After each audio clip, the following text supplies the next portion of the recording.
5월 12일 저희들에게 주신 하나님 말씀 시편 15편 말씀입니다. 여호와여, 주의 장막에 머무를 자 누구오며 주의 성산에 사는 자 누구오니이까?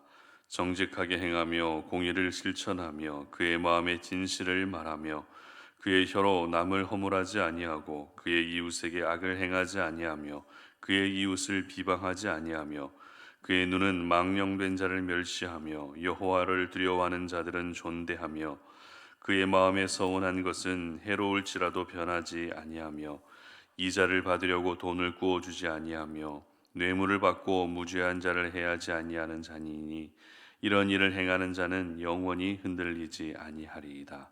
아멘. 신앙은 삶으로 평가된다라는 제목으로 오늘 말씀 전합니다. 우리는 흔히 어떤 사람을 가리켜서 저 사람 믿음 좋다, 저 사람 신앙이 참 좋다라고 이런 표현을 할 때가 있습니다. 그렇다면 여러분들은 이런 말들을, 이런 표현들을 하실 때 신앙이 좋은 기준은 어떤 것으로 삼고 계십니까? 믿음이 좋다라고 할 때 그 기준은, 여러분이 생각하는 기준은 뭐라고 생각하십니까? 우리가 이러한 기준에 대해서 생각할 때마다 우리의 머릿속에 가장 먼저 떠오르는 모습은 예배의 자리를 잘 지키고 기도를 열심히 하고 봉사도 열심히 하고 전도도 열심히 하는 그런 모습을 가장 먼저 떠오를 때가 많이 있습니다. 물론 그러한 것들이 신앙을 평가하는 기준이 절대 될 수 없다라고 말할 수는 없습니다. 하지만 오늘 이 아침 저희들이 먼저 기억해야 할 것은 예배를 드리고 봉사를 하고 전도도 하고 그렇게 살아가는 삶은 하나님의 사람이라면 누구나 당연히 살아야 할 그러한 경건의 자세라라는 것을 먼저 기억할 수 있었으면 좋겠습니다. 그렇기 때문에 하나님은 저희들에게 당연히 살아야 할 이와 같은 경건의 모습과는 별개로 또 한 가지를 요구하고 계시는데요. 그것이 무엇인가 하면 일상의 삶이라는 것입니다. 하나님은 우리가 삶 속에서 구체적이고 또 실제적인 행동, 그런 모습들 하나하나까지도 구별된 그런 사람으로 살아가기를 항상 저희들에게 요구하시고 말씀을 통해서도 저희들에게 그것을 계속해서 강조하고 계십니다.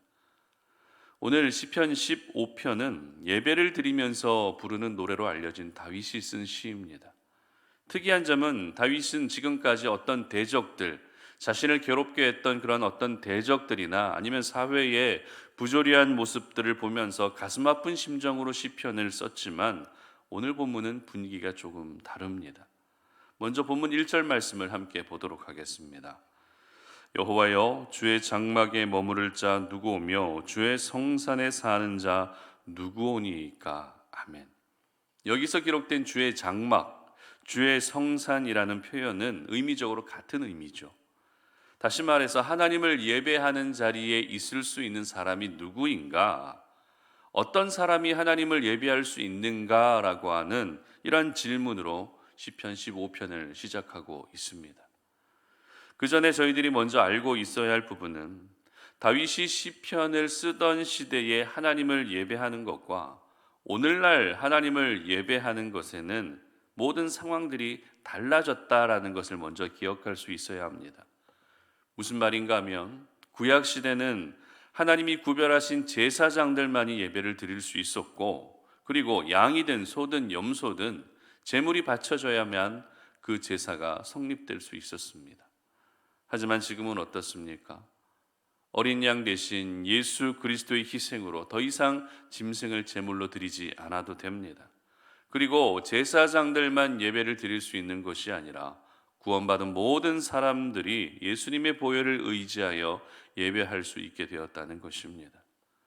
그렇기 때문에 오늘 말씀을 우리가 이해할 때 구약시대의 예배의 배경과 구약시대의 예배의 상황만을 생각하게 되면 오늘 이 본문에 대한 오해가 생길 수 있습니다.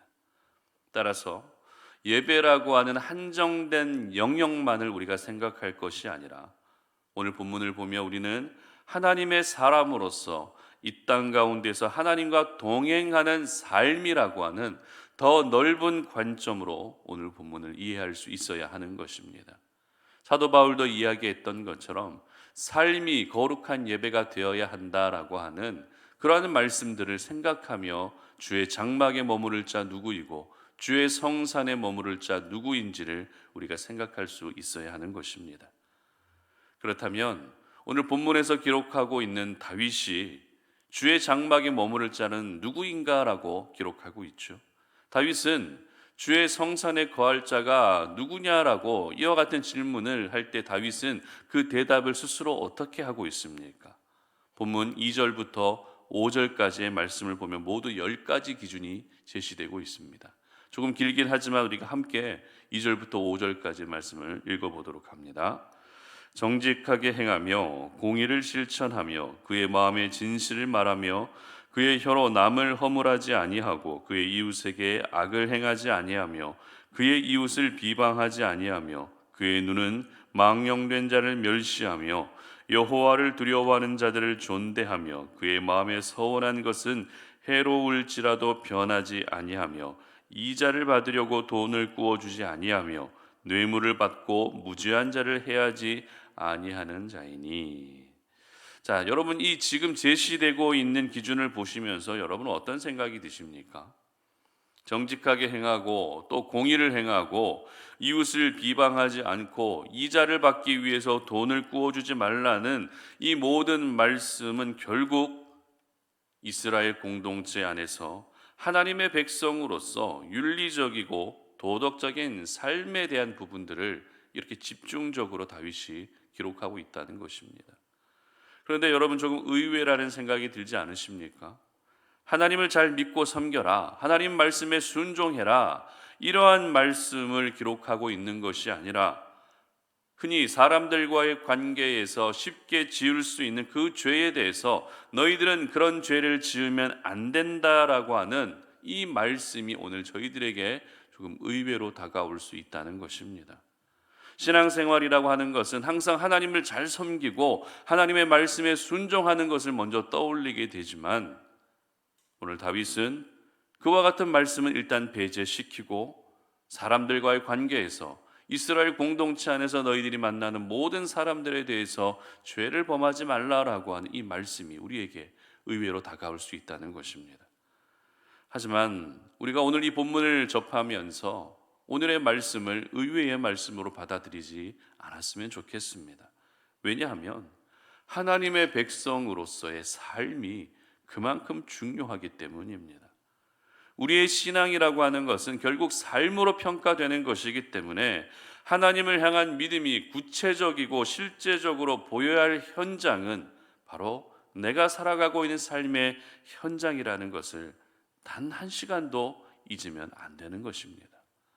그래서 저희들은 오늘 이 말씀을 이해할 때 10가지가 기록되어 있기 때문에 이 10가지만 지키면 되겠구나라고 하는 10가지의 그 가지수를 생각하기보다 결국 하나님이 저와 여러분에게 원하시는 것은 삶이라는 것에 더 초점을 맞출 수 있어야 하는 것입니다. 사실 우리가 가지수만 집중하게 되면 하나님이 원하시는 삶을 10가지로 규정 지을 수 있을까요? 절대 10가지로 규정 지을 수가 없습니다. 세세하게 우리가 살아야 할 삶이 정말 많기 때문에 하나님이 원하시는 것은 결코 10가지라는 가지수로 제한될 수 없습니다. 우리는 이 10가지를 모두 포함하고 있는 삶이라는 부분에 더 주목할 수 있어야 하는 것입니다. 그리스도인의 삶, 구원받은 하나님의 자녀로서의 삶은 목회를 하면서 참 제가 정말 중요하게 생각하는 부분 중에 하나입니다. 왜냐하면 믿음과 삶, 신앙과 삶이 일치되지 않는 모습이 오늘날 한국교회 가운데 정말 많이 보여지고 있기 때문입니다. 하루가 멀다 하고 타락한 교회의 모습과 그리고 목회자의 모습이 매스컴에 보도되는 것을 보면서 정말 부끄러울 때가 많았습니다. 특별히 요즘 여러분 잘 알고 계시는 것처럼 JMS 사건이라든지 태극기 극우파 종교인들의 모습이 우리 사회 안에서 기독교의 모습을, 기독교에 대한 이미지를 심각하게 훼손시키고 있습니다. 그리고 얼마 전에 한 시사 교양 프로그램에 방영됐던 성과 돈으로 타락한 목사에 관한 사건이 있었는데요. 영상을 보면서 깜짝 놀랐습니다. 왜냐하면 그 목사는 제가 알고 있는 목회자였기 때문입니다. 처음 그 목사를 알고 나서 20년이 넘게 지난 현재의 모습이 마치 악마처럼 변해 있는 것을 보면서 정말 충격을 받았습니다. 그런데 삶 속에서 그리스도의 향기를 나타내지 못하며 살아가는 사람이 목회자들 뿐일까요? 그렇지 않죠. 강남의 한 대형교회 집사가 성도들에게 하나님이 고수익을 보장시켜 준다면서 무려 500억이 넘는 돈을 사기친 사건도 있었습니다. 정말 요즘 같은 세상에서는 밖에 나가서 제가 목사입니다, 제가 교회 다니는 사람입니다, 제 종교는 기독교라고 말하는 것이 정말 부끄러운 그런 시간들, 그런 시대를 살아가고 있는 것 같습니다. 이것이 바로 우리가 오늘날 살아가고 있는 이 시대의 모습이죠. 그리고 기독교인들의 모습이라는 것입니다. 그런데 다윗이 이렇게 삶에 대한 부분을 10가지 기준으로 제시하고 있다는 것은 우리가 살아가는 이 시대뿐만 아니라 다윗이 살고 있던 이스라엘 공동체 안에도 하나님의 백성이지만 하나님의 백성으로 살지 않는 수많은 유대인들이 있었다는 것을 우리에게 보여주고 있는 것입니다. 여러분, 이렇게 자기만 알고 세상 속에서 사람들에게 피해를 끼치고 상처를 주는 삶은 절대 하나님의 기쁨이 될 수 없습니다. 교회에 나와서는 경건하게 그렇게 모든 모습을 보인다 할지라도 삶 속에서 하나님이 기뻐하지 않는 모습으로 살고 다른 이들에게 상처를 준다면 그것은 결코 하나님의 기쁨이 될 수 없는 것입니다. 아무리 내가 예수 믿는 사람이라 말하고 내가 예배를 잘 드리고 있다 할지라도 삶이 처참하게 무너져 있다면 결코 하나님과 동행하는 삶이라 말할 수 없는 것입니다. 특별히 오늘 다윗이 이 시편 15편의 배경을 주의 장막, 주의 성산이라고 하는 이 예배의 자리를 택하고 있었다는 부분을 주목하게 되면, 물론 모든 사람들은 예수님의 보혈의 공로로 하나님을 예배할 수 있게 된 것은 사실입니다. 하지만 적어도 우리가 하루를 살아가고 한 주간을 살아갈 때에 삶 속에서 구별된 하나님의 사람으로 살고자 하는 거룩한 몸부림을 치고 수고와 의지를 낼 수 있어야 하는 것입니다. 그렇게 수고하고 그렇게 의지를 냈지만 거룩한 사람으로 살아가는 것에 실패했다면 예배의 자리에 나와서 회개해야 하는 것이죠. 예배의 자리에 나와서 다시 은혜를 구해야 하는 것입니다. 이것이 바로 진정한 예배자의 자세인 것입니다. 그렇다면 여러분은 어떠십니까? 여러분 거룩한 몸부림이라고 하는 그 수고를 일상의 삶 속에서 그렇게 보여주고 계십니까? 아니면 내 마음이 움직이고 내 생각이 움직이는 대로 지내시다가 예배 시간이 됐으니까 의뢰 내가 나가서 예배를 드리는 것처럼 이제 예배 가야지라고 그렇게 예배의 자리에 나오고 계시진 않으십니까? 내가 기독교니까 주일날 나가서 예배를 드려야지, 이렇게 생각하면서 그냥 습관적으로 예배의 자리에 나오고 계시진 않으십니까? 분명한 것은 우리가 삶 속에서 거룩한 몸부림을 치느냐 치지 못하느냐에 따라서 경험할 수 있는 은혜의 차원이 다르다는 것입니다. 오늘 다윗은 시편 마지막 5절 하반절에서 이렇게 기록합니다. 함께 읽습니다. 이런 일을 행하는 자는 영원히 흔들리지 아니하리이다. 아멘. 이런 일이란 어떤 일입니까?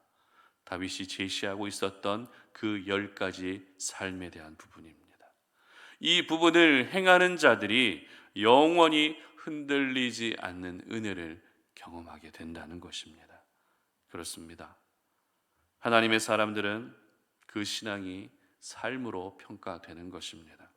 우리가 다른 사람들의 신앙을 감히 평가할 수는 없습니다. 그러나 하나님은 오늘도 우리의 신앙을 평가하십니다.